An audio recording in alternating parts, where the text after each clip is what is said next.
The Mountain That Loved a Bird. Written by Alice McLaren. Illustrated by Carle.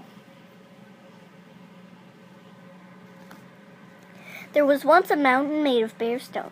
It stood alone in the middle of a desert plain. No plant grew in its hard slopes, nor could any animal, bird, or insect live there. The sun warmed the mountain and the wind chilled it, but the only touch of the mountain was the touch of rain or snow. There was nothing more to feel. All day and all night, the mountain looked at the sky, watching for the movement of the billowing clouds. It knew the path of the sun by day, and the course of the moon by night. The course of the moon that crossed the sky by night. On clear nights, it watched the slow wheeling of the far-off stars. There was nothing more to see. But then one day a small bird appeared. She flew in a circle above the mountain and landed on a ledge to rest and preen her feathers. The mountain felt the dry grasp of her tiny claws on the ledge. It felt the softness of her feathered body as she sheltered herself against its side.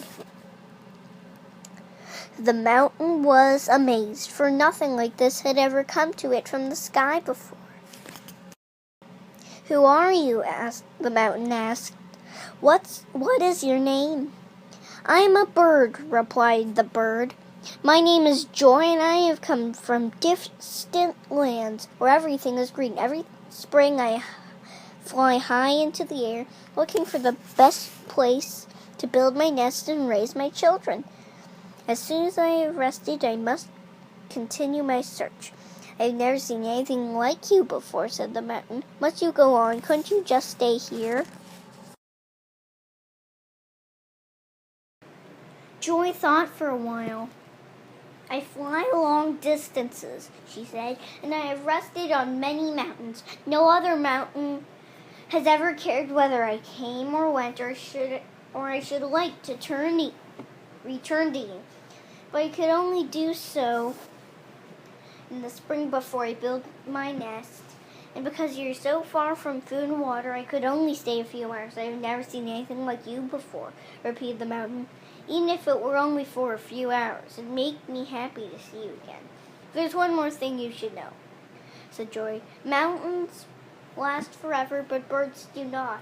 Even if I were to visit you every spring of my life, there might only be a few visits. Birds do not live very many years. It would be very sad when your visit stopped," said the mountain, "but it would be even sadder if you fly away now and never return."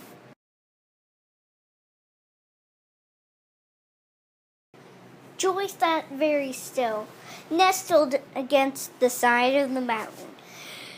Then she began to sing a gentle bell-like song, the first music the mountain had ever heard.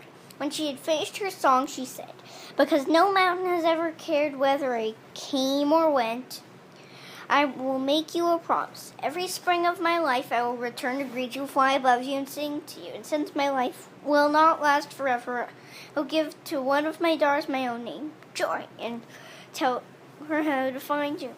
She'll also name a daughter Joy also, and tell her how to find you. Each Joy will have a daughter Joy, so that no matter how many years pass, you will always have a friend to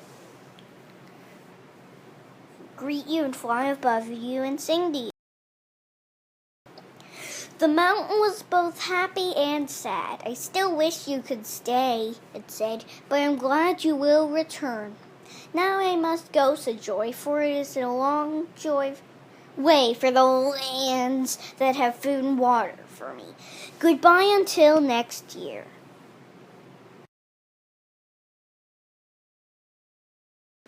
She soared off, her wings like feathered fans against the sun.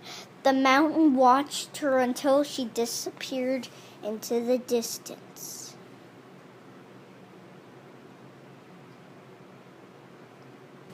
Year after year, when every spring came, a small bird flew to the mountain, singing, "I am Joy, and I have come to greet you." And for a few hours, the The bird would fly above the mountain or nestle against its side, singing.